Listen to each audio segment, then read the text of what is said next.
मैं कुछ बोलने वाला था बट नहीं बोलेंगे क्योंकि वो पता नहीं उनका ये हटाएंगे या नहीं हटाएंगे।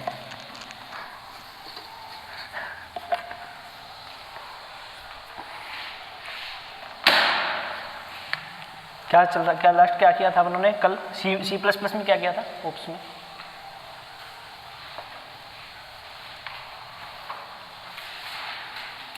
क्लास क्या होती है, ऑब्जेक्ट क्या होता है, ये किया था ना।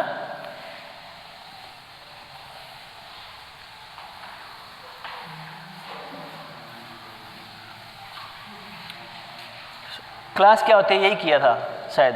क्लास क्या होती है लिखा था।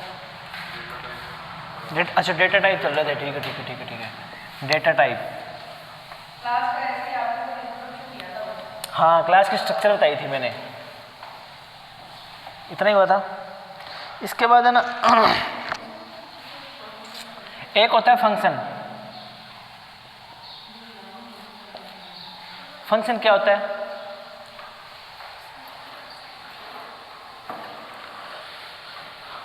ब्लॉक ऑफ स्टेटमेंट होते हैं, यानी similar type block of statements होते हैं या सेट ऑफ स्टेटमेंट्स होते हैं, ठीक है, जो एक पर्टिकुलर ऑपरेशन को परफॉर्म करते हैं। मान लो कि हमें कोई एडिशन का वर्क करना है, तो इसके लिए हम क्या करेंगे, एडिशन का एक फंक्शन बना देंगे और जहां भी एडिशन करना होगा उसके लिए उस फंक्शन को कॉल कर लिया जाएगा कि उस कोड को बार बार नहीं लिखना पड़े, ठीक है। जहां भी एडिशन करना होगा, एडिशन की जरूरत हर प्रोग्राम में पड़ जाती है, तो वो क्या करेगा कि उस बने हुए फंक्शन को यूज कर लेगा। जैसे इसका सही से अगर हम एग्जांपल लें तो जैसे सी के अंदर हम प्रिंटफ यूज करते हैं। अब प्रिंटफ हर प्रोग्राम में यूज होता है, तो इसका कोड तो नहीं लिखते हम डायरेक्ट, हम इसको कॉल करते हैं, लाइब्रेरी फाइल लगा देते हैं, इसको कॉल करते हैं। उसी तरीके से हम कोई फंक्शन बना लेते हैं ऐड नाम से, जहां भी जरूरत पड़ेगी उस ऐड को कॉल कर लिया जाएगा, उसमें पैरामीटर पास कर देंगे, ठीक है। तो कोड को बार बार नहीं लिखना पड़े उसके लिए हम क्या है, सेट ऑफ स्टेटमेंट का एक ब्लॉक बना देते हैं, ठीक है, उसको बोल देते हैं फंक्शन। और फंक्शन का सिंटेक्स क्या होता है?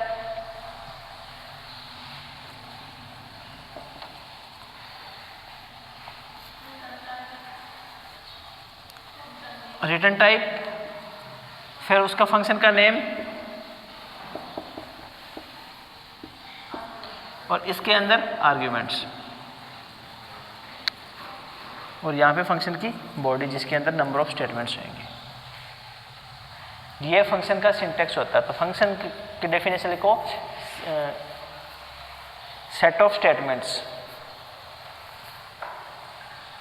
Set of statements.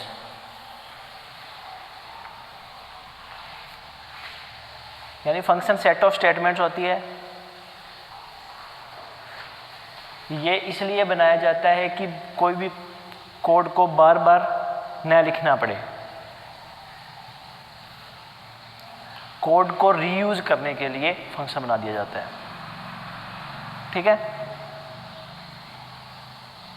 ये सिंपल फंक्शन की बात है। और फंक्शन की अपने को सिर्फ डेफिनेशन पता होनी चाहिए, सिंटेक्स पता होना चाहिए।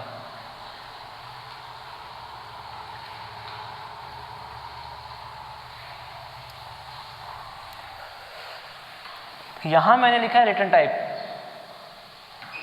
यहां मैंने लिखा है रिटर्न टाइप। कोई भी फंक्शन है उसके अंदर जो रिटर्न टाइप होता है ये लगाना वैसे तो जो कंपल्सरी नहीं होता है, ठीक है। अगर नहीं लगाएंगे तो बाय डिफॉल्ट कोई भी फंक्शन है वो इंटीजर वैल्यू रिटर्न करता है, इंटीजर बाय डिफॉल्ट। अगर ये कुछ नहीं लगाएंगे हम यहाँ पे रिटर्न टाइप, जैसे इंटीजर, फ्लोट, वॉइड, कुछ भी नहीं लगाएंगे तो बाय डिफॉल्ट वो इंटीजर रिटर्न करता है। आर्ग्यूमेंट वाला जो पोर्शन है ये भी अपने लिए क्या होता है, ऑप्शनल होता है, ये भी मैंडेटरी पार्ट नहीं है, ठीक है।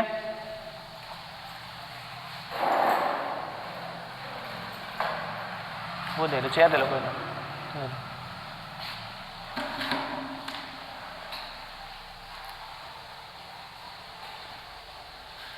इतनी बात है समझ में। ये ऑप्शनल होता है, ये भी ऑप्शनल होता है, बट यहाँ पे नहीं लगाओगे तो बाय डिफ़ॉल्ट इंटीजर होता है। ये कुछ ऐसा फंक्शन का सिस्टम होता है, अपने ऐसे फंक्शन बनाते हैं, ठीक है। अब फंक्शन कैसे बनाएंगे वो अपने आगे जाके बनाएंगे। इसके बाद होता है एक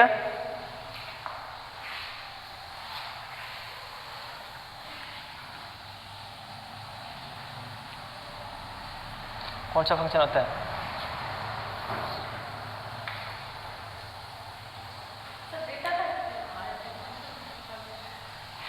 डेटा टाइप तो लिखवा दिए, वो डेटा टाइप सेम ही होते हैं, हाँ, तो उसको लिखवाने का कोई मतलब नहीं है, ठीक है, क्योंकि सी पढ़ लिए, सी में डेटा टाइप अपने कर चुके हैं, ठीक है। आपको अलग से करवा दूंगा मैं डेटा टाइप, ठीक है।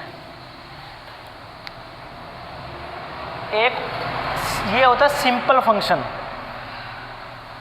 ये होता है सिंपल फंक्शन। एक होता है रिकर्सिव फंक्शन।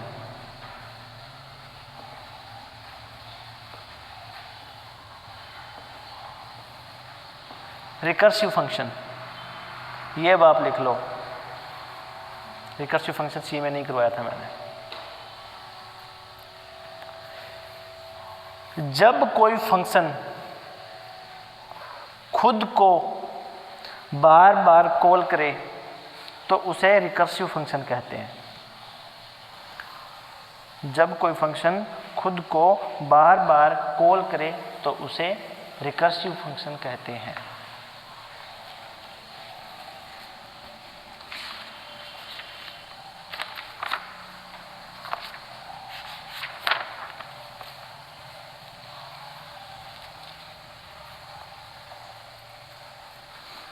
यह रिकर्सिव फंक्शन क्यों बनाया जाता है? रिकर्जन भी आ जाए तो एक ही बात है, इसी को रिकर्जन बोल देते हैं। रिकर्सिव फंक्शन, ये पूरी जो प्रोसेस है उसको रिकर्जन बोल देते हैं, ठीक है। बार बार किसी फंक्शन को कॉल करने की जरूरत क्या होती है? थोड़ा सा इसका लिए एग्जांपल अपन ये मान सकते हैं कि जैसे सपोज करो कि हमें दो वैल्यूज का एडिशन करना होता है, तो हम कर सकते हैं, डायरेक्ट किसी फंक्शन से कर सकते हैं, कोई प्रॉब्लम नहीं है। बट सीरीज ऑफ वैल्यू का कोई एडिशन करना हो, सीरीज ऑफ वैल्यू का अपने कोई मल्टीप्लिकेशन करना हो, तब हम रिकर्सिव फंक्शन को यूज करते हैं। कोई भी नंबर की सीरीज का एडिशन करना हो, लिख लो, कोई भी नंबर की सीरीज का एडिशन करना हो, मल्टीप्लिकेशन करना हो, या सीरीज पे कोई ऑपरेशन करना हो, तब हम रिकर्सिव फंक्शन का यूज करते हैं। सीरीज कैसे, अभी देखेंगे।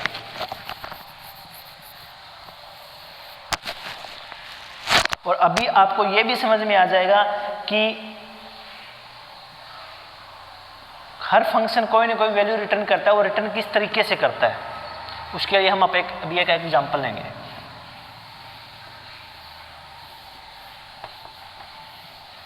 अगर मैं ये बोल दूं कि मेरे को 1 से लेके 7 तक सीरीज होगी, 1 2 3 4 5 6 7 तक का एडिशन चाहिए, या 1 से लेके 10 तक 20 तक n तक अपने को मल्टीप्लिकेशन चाहिए, तो वो क्या सीरीज होगी। उस सीरीज पे ऑपरेशन करने के लिए रिकर्जन यूज करते हैं, ठीक है। इसके लिए अगर मैं एग्जांपल लूँ तो मान लो कि मैंने एक फंक्शन लेता हूँ मैं, इंटीजर टाइप, उसका रिटर्न टाइप होगा, और यहाँ पे मैंने एक फंक्शन ले लिया और जिसके अंदर मैं आर्ग्यूमेंट दे रहा हूँ इंटीजर टाइप का x।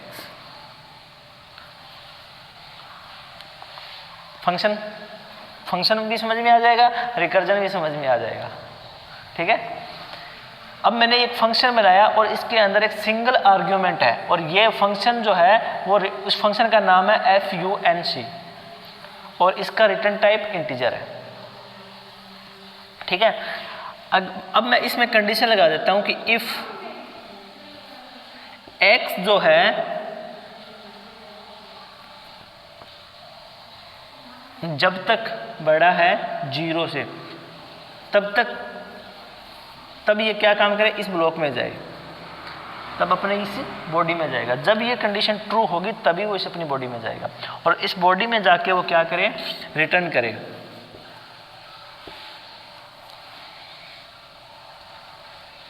एडिशन करना है अपने को सीरीज का x प्लस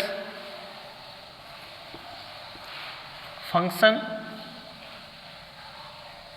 x माइनस 1। अब यहां पे देखो ये फंक्शन है, इस फंक्शन ने क्या किया, यहां पे खुद को कॉल कर लिया, खुद के अंदर फंक्शन खुद को ही कॉल कर रहा है। देखो कर रहा है ना, रिकर्जन क्या कहता है, जब कोई फंक्शन खुद को कॉल करे बार बार तो वो रिकर्जन होता है, या उस फंक्शन को रिकर्सिव फंक्शन कहते हैं। इतना ये हुआ। अगर ये कंडीशन ट्रू नहीं हो तब क्या हो, मैं एल्स डाल देता हूं। एल्स क्या करे, वो रिटर्न कर दे 0 को। और यहां पे देखिए ना, मैंने वायर लगा रखी है, ये यही रख दो, पूरा रख दो, कोई बात नहीं।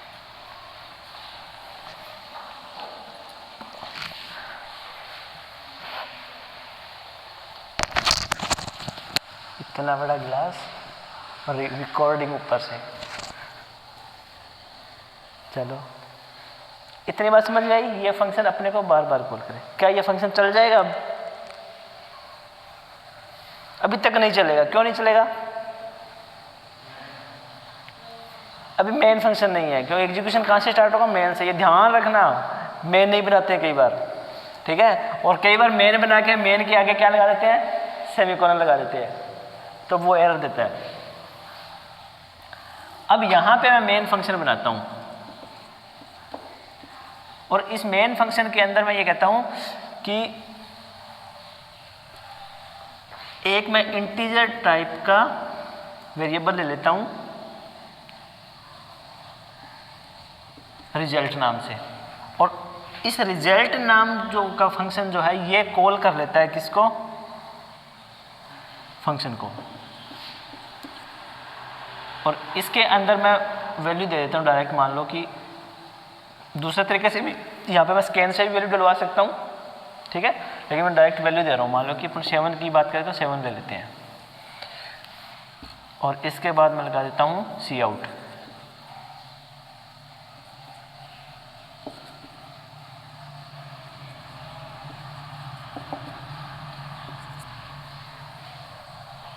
सिंपल सा प्रोग्राम है।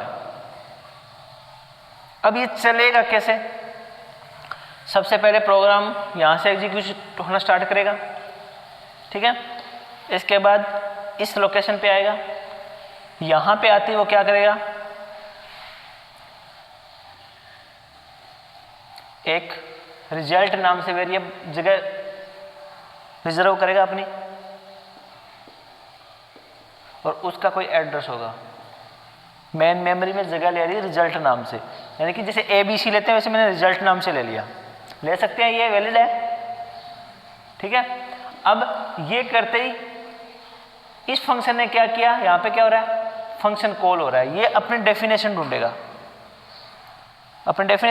इसकी डेफिनेशन इसको यहां मिल जाएगी। यहां क्या पास हो जाएगा, यहां पे आके एक x वेरिएबल बनेगा इंटीजर टाइप का, और उसका कोई एड्रेस होगा इस तरीके से। मैं न्यूमेरिक वैल्यू ले रहा हूं बट हेक्साडेसिमल में होता है एड्रेस, ठीक है।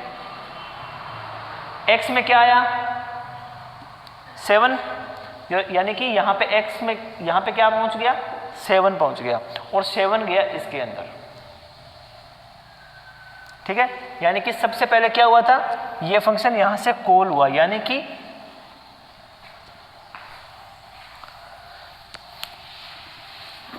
यहां पे मैं थोड़ा आउटपुट के अकॉर्डिंग चल रहा हूं।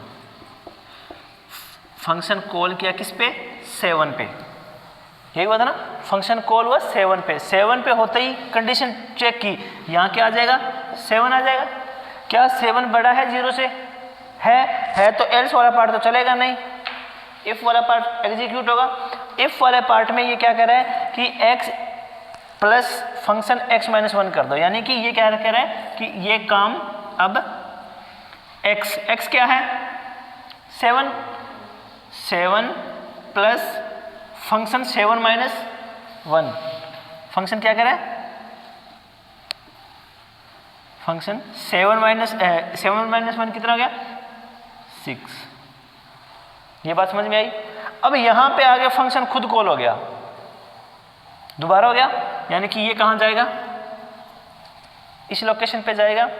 तो अभी मैं थोड़ा सा चेंज कर रहा हूं इसको, और इसकी इस वैल्यू को थोड़ा छोटा कर रहा हूं, मैं 3 कर रहा हूं। ठीक है, क्या कर रहा हूं मैं 3 कर रहा हूं, थोड़ा सा जल्दी समझ में आ जाएगा। यहां 3 था तो यहां क्या बना, x क्या था 3, और x यहां पे आके क्या हो गया 2, यहां पे क्या हो गया 2, यहां क्या पहुंचा 2, अब ये क्या हो गया फिर 2 हो गया। अब 2 पे आके इसने चेक किया, पहले 3 पे किया था, अब कर दिया 2 पे। 2 पे चेक करेगा 2 बड़ा है 0 से, है तब क्या करो इसकी बॉडी में जाएगा और क्या करेगा 2x प्लस, यानी कि इस फंक्शन की वजह से क्या बना 2 प्लस 2 माइनस 1, f फंक्शन 1। तो यहाँ की यानी कि यहाँ पे आके फिर कॉल कर लिया इसने, फिर ये यहाँ पे पहुँचेगा दोबारा, यहाँ पहुँचे क्या पहुँचा, यहाँ पे 1 पहुँचा, यहाँ पे 1 पहुँचा, यानी कि इसने क्या कर दिया अब इसको 1 कर दिया। क्या 1 बड़ा है अब 0 से, यस है तो क्या करो ये काम करो दोबारा से, यानी कि ये फंक्शन रिप्लेस हो गया किससे दोबारा से 1 प्लस फंक्शन 1 माइनस 1 0। अब वापिस यहाँ पे इस फंक्शन ने खुद को कॉल किया, अब की बार क्या जा रहा है यहाँ पे 0 जा रहा है, यानी कि यहाँ क्या आया 0 आया, x की वैल्यू क्या हो गई 0 हो गई। क्या 0 जो है वो बड़ा है 0 से, नहीं है तो ये पोर्शन क्या है एग्जीक्यूट नहीं होगा, कहाँ जाएगा सीधा एल्स पार्ट में। ये क्या कहेगा कि रिटर्न कर दो 0, यानी कि इस फंक्शन ने क्या रिटर्न कर दिया, इस फंक्शन ने क्या रिटर्न कर दिया, इस फंक्शन ने रिटर्न कर दिया 0, यानी कि अब इस फंक्शन की वैल्यू पूरे की क्या होगी 0, इस फंक्शन की, इसकी 0 की, 0 प्लस 1 कितना हो गया 1, 0 प्लस 1 0 हो गया 1 हो गया, और 1 किसकी वजह से हुआ इस पूरे की जगह। तो इस फंक्शन ने पूरे रिटर्न कहाँ किया, यहाँ पे रिटर्न किया, यहाँ पे क्या रिटर्न किया इसने 1। अब 1 प्लस 2 क्या हुआ 3, ये 3 इस पूरे की जगह आएगा, तो इसकी जगह क्या आ गया 3, इस पूरे ने रिटर्न कर दिया इसको, इस 3 प्लस 3 कितना हो गया 6, 6 किसकी जगह गया इस पूरे की जगह, इस पूरे की जगह क्या गया 6, ये यहाँ पे 3 था, सॉरी चेंज किया था ना 3 था, ये 6 पूरे फंक्शन की जगह, यानी कि इस फंक्शन की जगह क्या आ गया 6, ये 6 कहाँ चला जाए, यहाँ क्या आ गया, हो गया काम, इसने क्या कर दिया प्रिंट 6, 1 प्लस 2 प्लस 3 कितना आता है,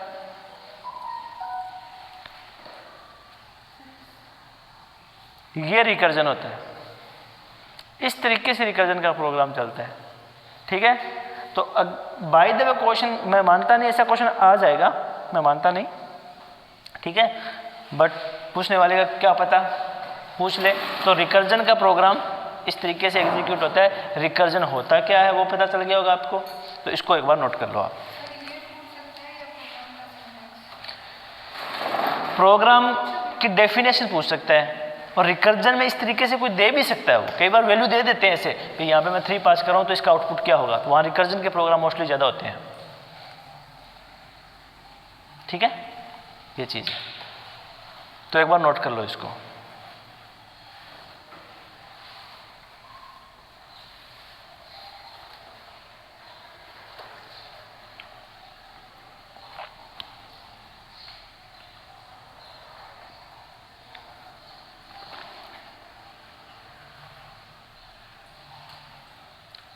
समझ में आया?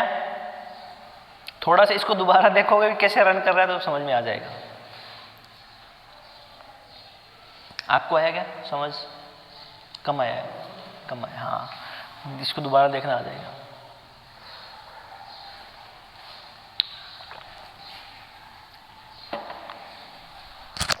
आप ये प्रोग्राम ज़रूरी है, आपको प्रोग्राम पता होना चाहिए।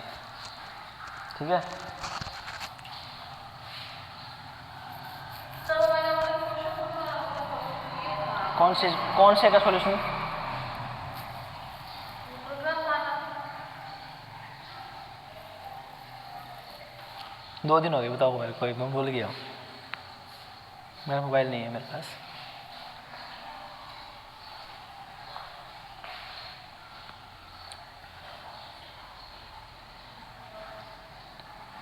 ये वाला,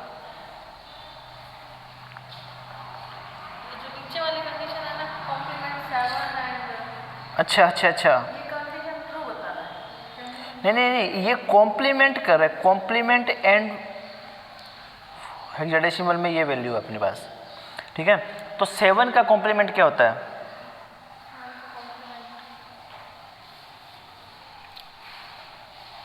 7 का कॉम्प्लीमेंट 7 क्या होता है? 1 1 1।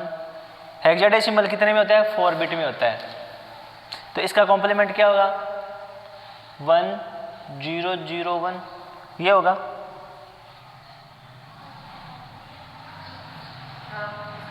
इसका कॉम्प्लीमेंट यही होगा, बट ये तो 2's कॉम्प्लीमेंट हुआ, अपने को सिंपल कॉम्प्लीमेंट करना है। सिंपल कॉम्प्लीमेंट ये होगा, यानी कि यहाँ 1 मिलेगा, इसको यहाँ 1 मिलेगा, बीच में क्या लिखा हुआ है? एंड लिखा हुआ है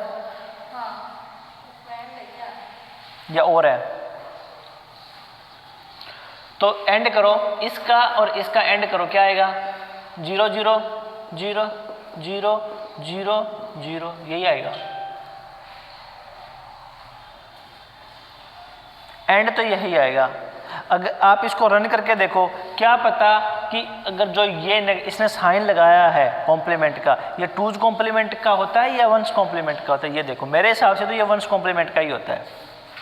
तो ये आप प्रोग्राम एग्जीक्यूट करोगे तभी पता चलेगा अपने को। कॉम्प्लीमेंट 7 एंड, हाँ, तो 7 का, हाँ बिल्कुल, यानी कि ये कह रहा है कि हेक्साडेसिमल के अंदर आपके पास 0 है। हाँ, तो हेक्साडेसिमल में 0 है। बीच में एंड, हाँ, तो इसका एंड करो किसके साथ? कॉम्प्लीमेंट ऑफ 7 के साथ। इक्वल टू 8 आना चाहिए, इक्वल टू 8। ये कह रहा है इक्वल 8। हाँ, तो 7 का कॉम्प्लीमेंट 1000 हुआ ना, 1000 तो 8 ही तो होता है। तो 8 एंड 0 क्या हो गया? ये इसको 8 0 0 ऐसे इसके साथ एंड भी तो करेगा ना वो, एंड करेगा तो एंड कहाँ होगा? बाइनरी में जाके होगा, बाइनरी में जाके होगा तो ये 0 × 0 0 आपको 15 लिख रहा है, 15 होता है ये इसका एक मिनट, ये 15 नहीं लिख रहा, फिर इसका मतलब ये है कि 0 0 0, सुनो सुनो सुनो, ये क्या कर रहा है? 0 0 0 को अभी कॉम्प्लीमेंट बना रहा है। इसका कॉम्प्लीमेंट क्या हो गया? 1 1 1 1। इसका मतलब इसमें मिस प्रिंटिंग है क्वेश्चन में।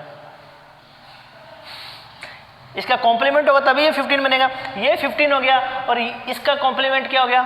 8 हो गया एक तरह से। इन दोनों का अगर एंड करेगा तो क्या आ जाएगा? 8 आ जाएगा। 8 इक्वल टू 8 हो जाएगा, तब तो चल जाएगा। या फिर वो कॉम्प्लीमेंट है, इसका मतलब जो 0 0 दे रखा है वो कॉम्प्लीमेंट है। मिस प्रिंटिंग है इस क्वेश्चन में। -7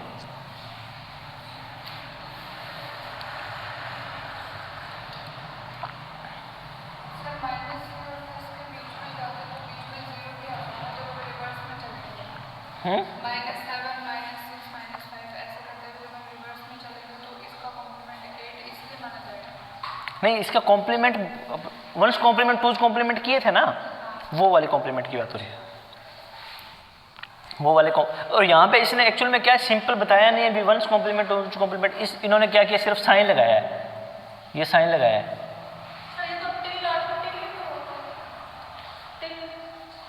टिल, हाँ टेल्ड का साइन है, टेल्ड का साइन है। हाँ, तो इस टेल्ड का साइन का मतलब होता है सिंपल कॉम्प्लीमेंट ही। NAND gate, sorry NOT gate का काम क्या होता है? 0 को 1 कर दो या 1 है उसको 0 कर दो, 2's तो होता ही नहीं है। और उस नोट गेट को रिप्रेजेंट करने के लिए ये यूज करते हैं। तो 2's कॉम्प्लीमेंट तो ये होता ही नहीं है, ये तो 1's सिंपल कॉम्प्लीमेंट होता है, यानी 1's कॉम्प्लीमेंट ये वाला। तो सर f को फिर सीधा इसमें 15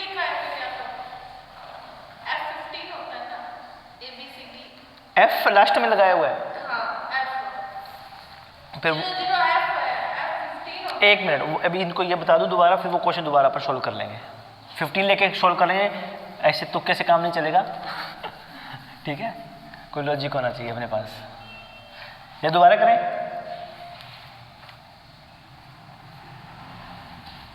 एक बार रन करके दोबारा दिखा देता हूं मैं, इसको दोबारा बना लेते हैं। इसका एग्जीक्यूशन कहां से स्टार्ट होगा? यहां से स्टार्ट होगा, 3 से।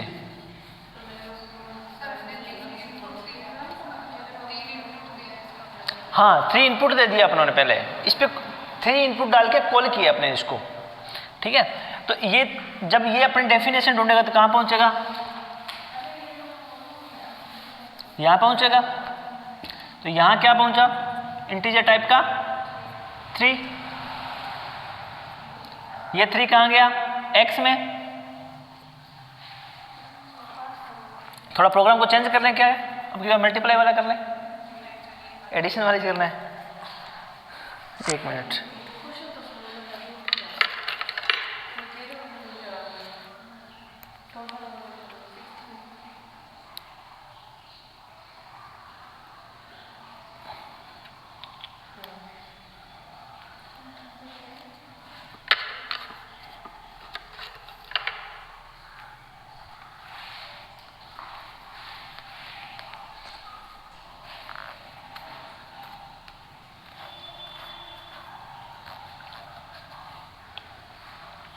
यहाँ पे पहुंचा अपने पास 3, तो x में आ गया 3।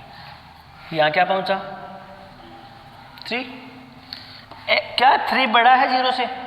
है, तब क्या होगा? इसकी बॉडी में जाएगा और ये काम करेगा। तो ये काम क्या कहता है कि सबसे पहले क्या था, फंक्शन को मैं f लिख रहा हूँ डायरेक्ट, ठीक है, शॉर्ट में f 3 पे कॉल किया फंक्शन को। अब इससे क्या बना? इसके बाद ये स्टेटमेंट एग्जीक्यूट हुई मेन। ये क्या कहती है? x यानी कि 3 प्लस f 3 माइनस 1 क्या कर दो? 2 हो गया। यहाँ पे फिर क्या हो रहा है? ये फंक्शन कॉल हो रहा है, यानी कि यहाँ से यहाँ जाएगा और यहाँ पे क्या जा रहा है? अब 2 जा रहा है, तो यानी कि इसकी वैल्यू क्या होगी? 2। यहाँ पे क्या गया? 2 आया, तो इसकी वैल्यू 2 हो गई। अब यहाँ आएगा, क्या 2 बड़ा है 0 से? है, तब क्या करोगे? इस बॉडी में जाओगे, यानी कि इस फंक्शन की वजह से क्या बन गया? अब 2 प्लस f 1। अब क्या हो गया? 1 पे कॉल हो गया, यानी कि यहाँ पे क्या पहुंचा? 1 पहुंचा, यानी कि इसकी वैल्यू होगी 1। क्या 1 बड़ा है 0 से? है, ट्रू है तो इसमें जाएगा, ये इसमें जाएगा, तब क्या करेगा? x की वैल्यू क्या है? 1 प्लस f क्या कर दो? 1 माइनस 1, यानी कि f की वैल्यू क्या कर दो? 0 कर दो। अब 0 पे, यानी कि यहाँ वैल्यू क्या होगी? 0, यहाँ क्या होगी? 0। 0 पे यहाँ आया, क्या 0 बड़ा है 0 से? नहीं है, तो वो यहाँ से सीधा कहाँ आ जाएगा? एल्स पार्ट में क्या कहेगा? रिटर्न कर दो 0 को। तो इसने क्या कर दिया? रिटर्न कर दिया अपनी जगह 0, यानी कि ये 0 से रिप्लेस हो गया। अब 0 प्लस 1 1, ये पूरा रिटर्न किसको करेगा? इसको। ये रिटर्न करा ना, ये रिटर्न करेगा इसको। तो यहाँ क्या आ गया? 1 प्लस 2 कितना आ गया? 3। ये 3 कहाँ रिटर्न करेगा? इसको, इस पूरे फंक्शन की जगह, यानी यहाँ 3 आ गया। 3 प्लस 3 क्या हो गया? 6। ये 6 कहाँ जाएगा? इसकी जगह जाएगा, यानी कि इसकी जगह 6 आ गया। इसने क्या कर दिया? 6 को रिटर्न कर दिया, कहाँ पे? यहाँ पे। तो यहाँ पे क्या आ गया? 6 किस में चला गया? रिजल्ट के अंदर।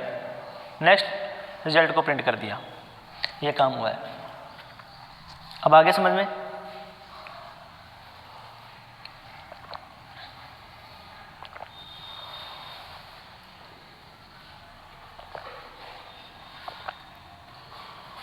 सर आप प्रोसेस बता रहे हो, तो सारा समझ में आ गया, मगर वो 6 क्यों कर रहा है? मतलब वो वापस टोटल करके क्यों कर रहा है? रिजल्ट 6 क्यों दे रहा है? तो प्लस करा है ना, वो सब x प्लस या मल्टीप्लाई लगा लो, फिर देखो क्या आ रहा है। फैक्टोरियल आ जाएगा इसका, 3 का फैक्टोरियल आ जाएगा। तो ये 0 क्यों नहीं देगा? 0, हाँ फैक्टोरियल आएगा, यहाँ पे 1 करना पड़ेगा, फिर फैक्टोरियल आएगा, क्योंकि यहाँ से 0 मल्टीप्लाई 1 0, फिर 0 जाएगा, 0 होता जाएगा, 0 ही आ जाएगा। यहाँ 1 करना पड़ेगा, उस टाइम रिटर्न 1 करना पड़ेगा।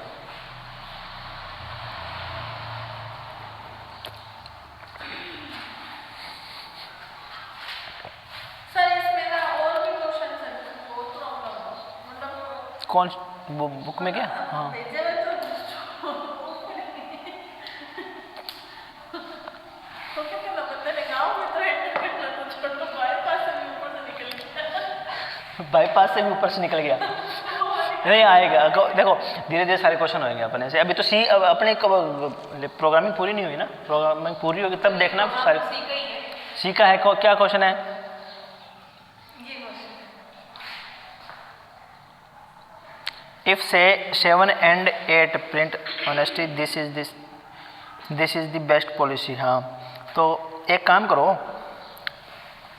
ये F को 15 ले रहा है। हाँ चलो ये प्रोग्राम पहले ये नोट कर लिया, 15 ही आया था।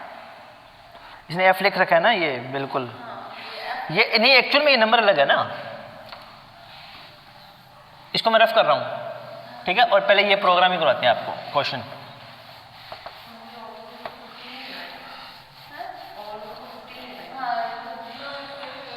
नहीं देखते हैं 15 ले रहा है या क्या ले रहा है, अपने को रन करके देखें तभी पता चलेगा। इंट मेन, मैं प्रोग्राम लिख रहा हूँ यहाँ पे, सबको पता चले फिर। प्रसाद बंट रहा है तो सबको मिल जाना चाहिए ना। इफ 7 and 8 ये बोल रहा है, अगर ये चीज़ है तब तो वो कह रहा है कि प्रिंट कर दो ऑनेस्टी, और अगर ये बात ट्रू नहीं है तब क्या करो, ये काम करो, एंड 0x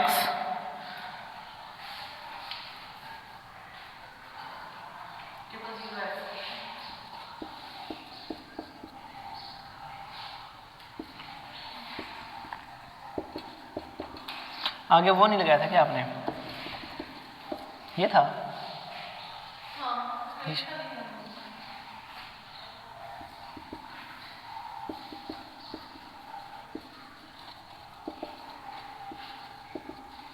और सर ये भी ब्रैकेट में है, F है ना उसके बाद में ब्रैकेट बंद है, क्लोज है। ऐसे नहीं ये बस वही बात है। ऐसा तो हो ही नहीं सकता। इसमें तो ऐसे ही है। नहीं ऐसा तो नहीं होगा। मैंने इसका मतलब क्वेश्चन में एरर है। तो सर ये रन हो रहा है ना।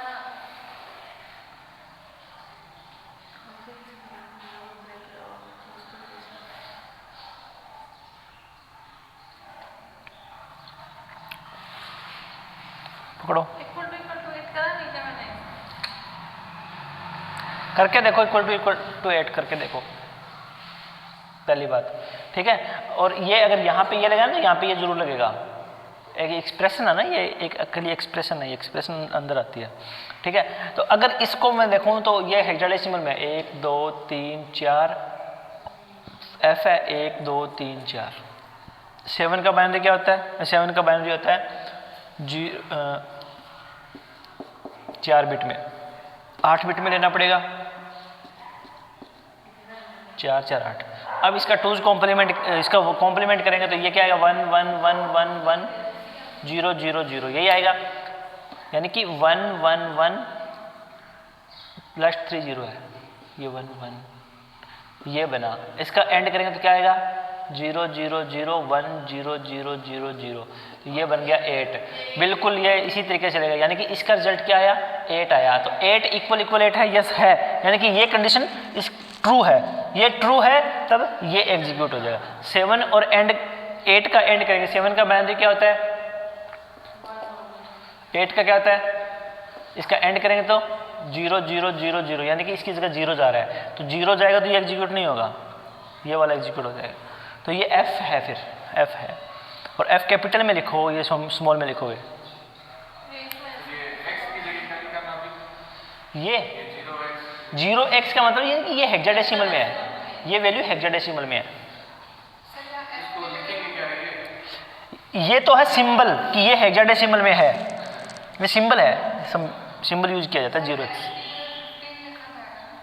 F की जगह 15, तो 15 F15 को लिखते हैं ना हेक्साडेसिमल में, तो ये इस तरीके से है, फिर वो इसी को एग्जीक्यूट करेगा, ठीक है। बाकी उस प्रोग्राम में एरर है, यहाँ पे ये आना चाहिए, ये ब्रैकेट आना चाहिए क्योंकि ये एक्सप्रेशन है ये।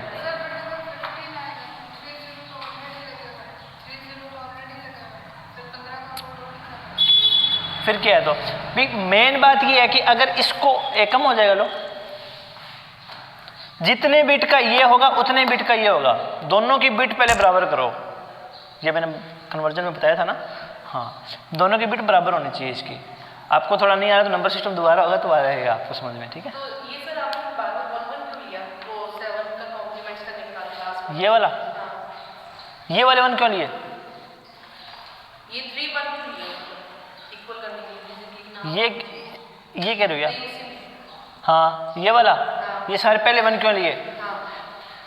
मैंने ये बताया था कि कोई भी नंबर माइनस का हो ना, अगर उसकी बिट पूरी करनी हो तो आगे 1 लगाते हैं। 2 तरीके बताए थे, या तो पहले ही डिजिट बराबर कर लो, भी जैसे 7 है, 7 क्या होता है, ये होता है, या तो पहले ही डिजिट 0 लगा के बराबर कर लो, इतने इसके बराबर। अगर ऐसा नहीं करते हो तो इसका 2's कॉम्प्लीमेंट लेना अपने को, सॉरी कॉम्प्लीमेंट लेना है। कॉम्प्लीमेंट क्या होगा इसका? 0 0 0 यही होगा। तो अब ये 3 बिट है और 16, ये इसके लिए मैं कितने बिट यूज कर रहा हूँ? 8 बिट। तो यानी कि कितनी बची? 5 बिट, तो 5 1 लगा दो आगे। माइनस वाली वैल्यू तब तो 1 आगे लगाओगे, अगर प्लस वाली वैल्यू है तो 0 आगे लगाओगे। ये चीज़ है, ठीक है। ये कई बार वैसे पूछ भी लेते हैं। चलो ठीक है, अब अपन चलते हैं concept of object oriented programming. इससे पहले एक चीज़ और है, रुको, एक चीज़ और थी, मैं भूल रहा हूँ कुछ, 1 मिनट में देख लेता हूँ।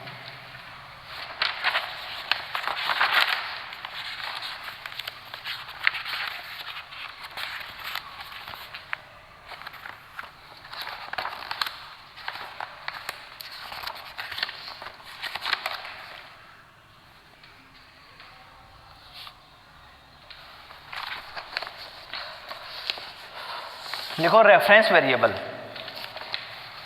C++ के अंदर एक रेफरेंस नाम से वेरिएबल यूज किया जाता है।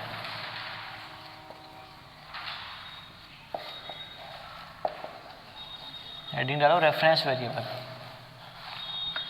अब इस रेफरेंस वेरिएबल से को समझने से पहले मैं एक चीज कि अभी तक हम 2 वेरिएबल की जानते हैं, 2 टाइप के वेरिएबल होते हैं। एक तो सिंपल वेरिएबल, जैसे अपन लिखते हैं ना इंटीजर a, ये एक सिंपल वेरिएबल है या ऑर्डिनरी वेरिएबल बोल देते हैं, जो कि सिंपल वैल्यू रखेगा, ये तो पढ़ा है। दूसरा होता है पॉइंटर वेरिएबल। जैसे इंटीजर मैंने पॉइंटर p लिखा, यानी कि ये जो p है ये एक पॉइंटर है जो कि इंटीजर टाइप का कोई सिंपल वेरिएबल होगा। जैसे ये इंटीजर टाइप का सिंपल वेरिएबल, इसका एड्रेस रखेगा ये। तो ये तो एड्रेस होल्ड करता था और ये वैल्यू होल्ड करता था। ये 2 थे। C++ के अंदर एक रेफरेंस नाम से एक वेरिएबल यूज किया जाता है, ठीक है। तो रेफरेंस वेरिएबल जो होते हैं उसको एड्रेस वेरिएबल भी बोलते हैं।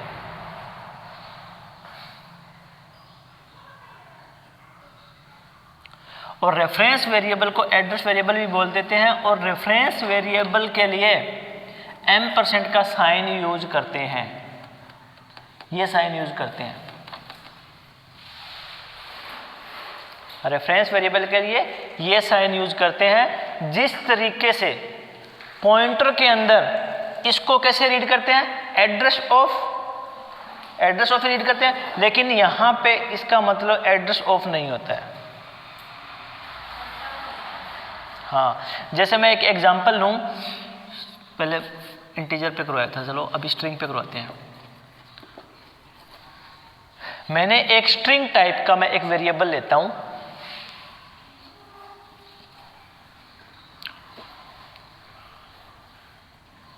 स्ट्रिंग टाइप का वेरिएबल या a, और उसके अंदर मैंने स्ट्रिंग डलवा दी हेलो। अब ये कौन सा वेरिएबल है? जिस तरीके से a है ना, सेम उसी तरीके से, बस ये स्ट्रिंग ले रहा है और ये क्या ले रहा था? इंटीजर ले रहा था, यानी कि स्ट्रिंग इसको साइन कर दी मैंने इस वेरिएबल को। तो इस लाइन को लिखने से क्या हुआ कि हमारे पास एक मेमोरी लोकेशन बन गई जिसका नाम a है और उसके अंदर ये स्ट्रिंग है और उसका कुछ एड्रेस है, जैसे एड्रेस मैं लिख रहा हूँ ये, इतना काम हुआ। इसके बाद स्ट्रिंग टाइप का दूसरा मैं क्या ले रहा हूँ, रेफरेंस वेरिएबल ले रहा हूँ। तो रेफरेंस वेरिएबल लिया मैंने %b। जिस तरीके से पॉइंटर बनाने के लिए एस्ट्रिक का यूज किया जाता है ना पॉइंटर वेरिएबल को, उसी तरीके से रेफरेंस वेरिएबल बनाने के लिए ये यूज किया जाता है। और इसकी कंडीशन है जिस टाइम इसको डिक्लेयर करोगे उसी टाइम इसको डिफाइन भी करना पड़ेगा, यानी कि इसको वैल्यू का जो इनिशियलाइजेशन है उसी टाइम होगा। और इनिशियलाइजेशन के लिए आपको ऑर्डिनरी वेरिएबल का यूज करना पड़ेगा, डायरेक्ट वैल्यू इसमें नहीं डलवा सकते, इसका रूल है ये, ठीक है। तो यानी कि यहाँ पे मैं क्या करूँगा, इसके अंदर इसको असाइन कर दिया मैंने a। तो अब ये क्या है, रेफरेंस वेरिएबल है, ठीक है। तो अब पहले 2 लाइन लिख लो रेफरेंस वेरिएबल के बारे में।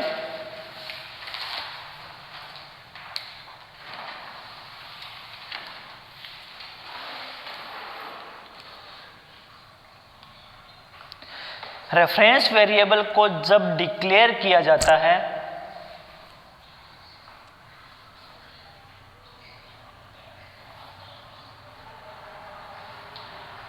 उसी टाइम या उसी समय उसको इनिशियलाइज करना पड़ता है, उसी समय उसको इनिशियलाइज करना पड़ता है।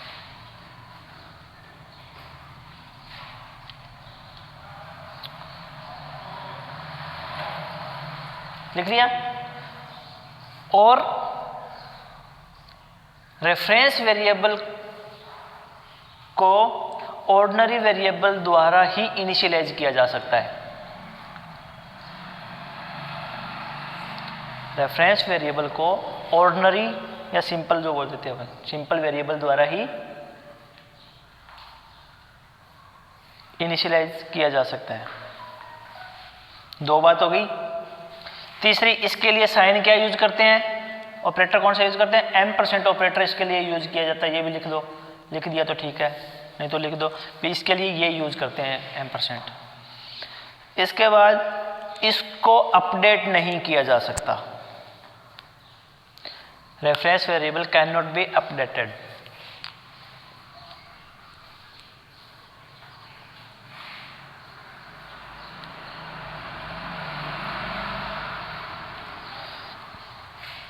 इसको इंटरनल वेरिएबल भी बोल देते हैं।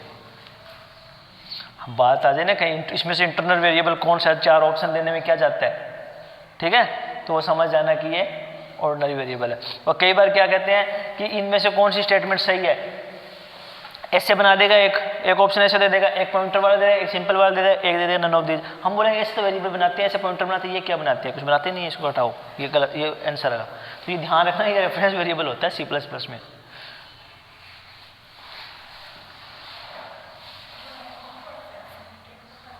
क्या कह रहे हो?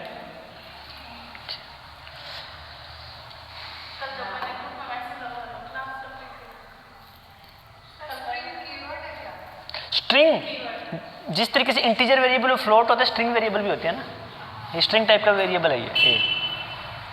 यहाँ पे इंटीजर लिख लो, यहाँ पे 1 डाल दो, यहाँ पे इंटीजर लिख दो, ये इसमें ऑटोमेटिक हो जाएगा।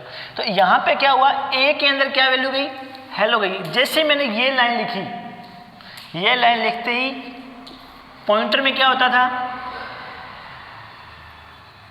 पॉइंटर में यहाँ कौन सी वैल्यू आती थी, यहाँ पे एड्रेस ऑफ ऑपरेटर लगाते तो एड्रेस आता था, इसका एड्रेस इसमें आता था पॉइंटर में। बट इसके अंदर क्या आएगा, हेलो आएगा। तो अगर मैं यहाँ पे लिखूं Cout A और Cout B, तो क्या प्रिंट होगा, दोनों कंडीशन के अंदर हेलो प्रिंट होगा, ठीक है। नहीं, %% लिखोगे तो एड्रेस दे देगा इसका खुद का एड्रेस दे देगा इसका।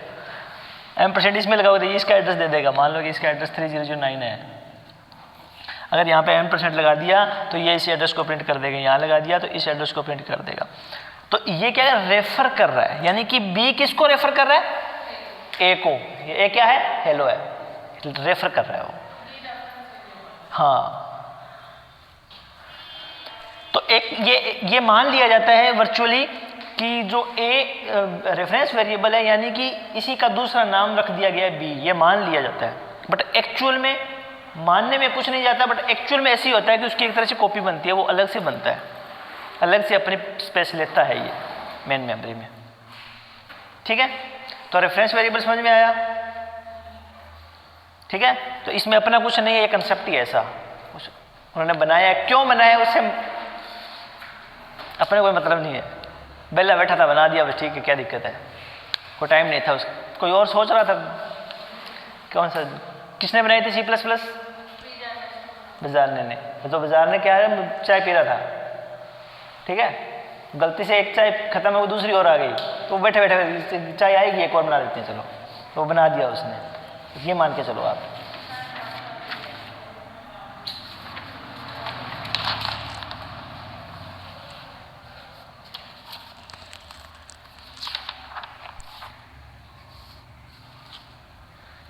अब अपने बात आती है ऑब्जेक्ट ओरिएंटेड प्रोग्रामिंग के कंसेप्ट की, तो हम उस पर चलते हैं। ठीक है, object oriented programming concept.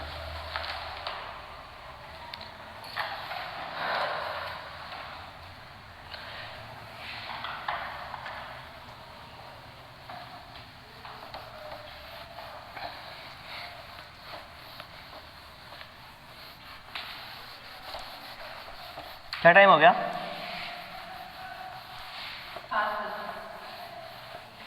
5:05। Networking start करें फिर, बताओ।